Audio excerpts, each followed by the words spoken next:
baser sort, with whom he could at any rate be upon equal terms.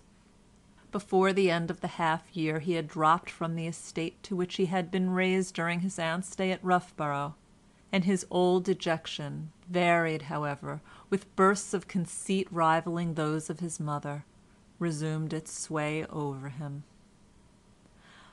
"Pontifex," said Dr Skinner, who had fallen upon him in the hall one day like a moral landslip before he had time to escape, "do you never laugh? Do you always look so preternaturally grave?" The doctor had not meant to be unkind, but the boy turned crimson and escaped. There was one place where he was happy, and that was the old church of St Michael, where his friend the organist was practising. About this time cheap editions of the great oratorios began to appear, and Ernest got them all as soon as they were published. He would sometimes sell a school book to a second-hand dealer, and buy a number or two of the Messiah, or the Creation, or Elijah, with the proceeds. This was simply cheating his papa and mamma. But Ernest was falling low again, or thought he was, and he wanted the music much, and the Sallust, or whatever it was, little. Sometimes the organist would go home, leaving his keys with Ernest so that he could play by himself, and lock up the organ and the church in time to get back for calling over. At other times, while his friend was playing, he would wander round the church, looking at the monuments in the old stained-glass windows, enchanted as regards both ears and eyes at once. Once the old rector got hold of him as he was watching a new window being put in, which the rector had bought in Germany, the work, it was supposed, of Albert Dürer. He questioned Ernest, and finding that he was fond of music, he said in his old trembling voice, for he was over 80, "Then you should have known Dr Burney, who wrote the history of music. I knew him exceedingly well when I was a young man." That made Ernest's heart beat, for he knew that Dr Burney, when a boy at school at Chester, used to break bounds that he might watch Handel smoking his pipe in the Exchange coffee house, and now he was in the presence of one who, if he had not seen Handel himself, had at least seen those who had seen him. These were oases in his desert, but as a general rule the boy looked thin and pale, and as though he had a secret which depressed him, which no doubt he had, but for which I cannot blame him.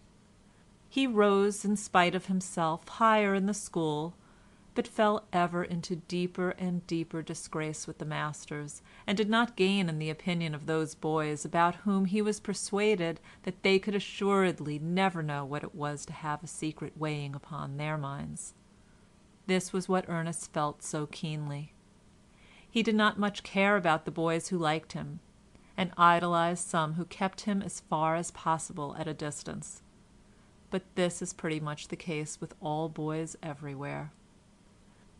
At last things reached a crisis, below which they could not very well go, for at the end of the half year, but one after his aunt's death, Ernest brought back a document in his portmanteau, which Theobald stigmatized as infamous and outrageous. I need hardly say that I am alluding to his school bill. This document was always a source of anxiety to Ernest, for it was gone into with scrupulous care, and he was a good deal cross-examined about it. He would sometimes write in for articles necessary for his education, such as a portfolio or a dictionary, and sell the same, as I have explained, in order to eke out his pocket money, probably to buy either music or tobacco. These frauds were sometimes, as Ernest thought, in imminent danger of being discovered, and it was a load off his breast when the cross-examination was safely over. This time Theobald had made a great fuss about the extras, but had grudgingly passed them. It was another matter, however, with the character and the moral statistics with which the bill concluded. The page on which these details were to be found was as follows: Report of the conduct and progress of Ernest Pontifex, Upper Fifth Form, half year ending Midsummer, 1851. Classics: idle, listless, and unimproving. Mathematics, idle, listless, and unimproving. Divinity, idle, listless, and unimproving. Conduct in house, orderly.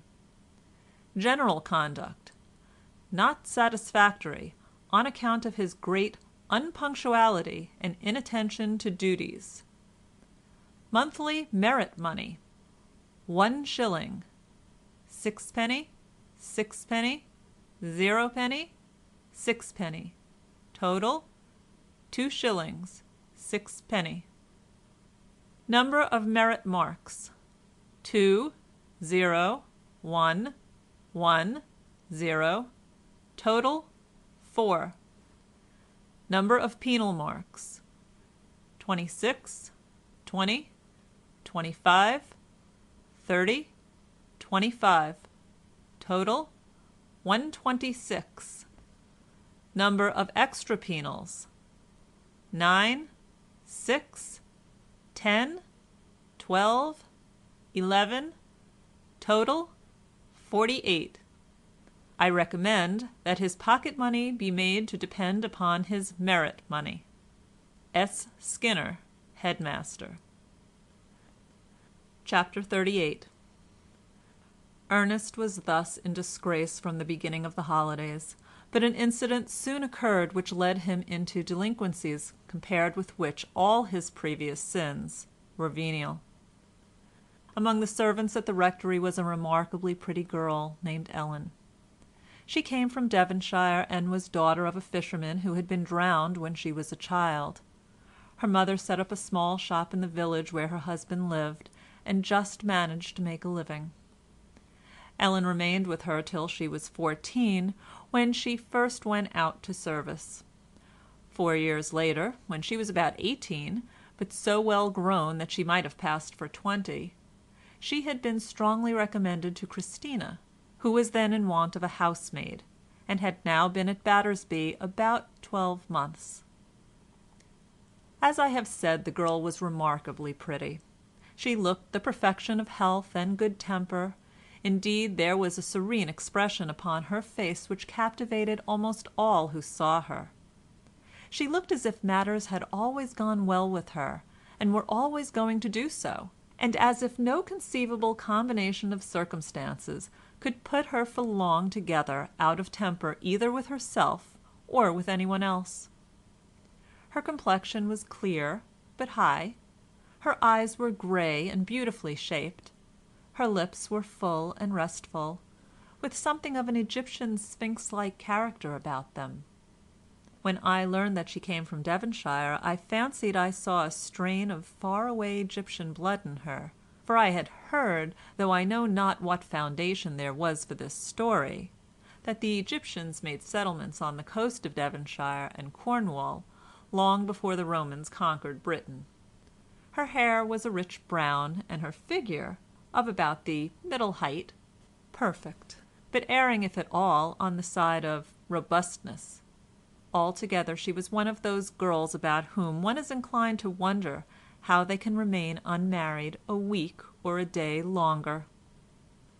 Her face, as indeed faces generally are, though I grant they lie sometimes, was a fair index to her disposition. She was good nature herself, and everyone in the house, not excluding I believe even Theobald himself after a fashion, was fond of her.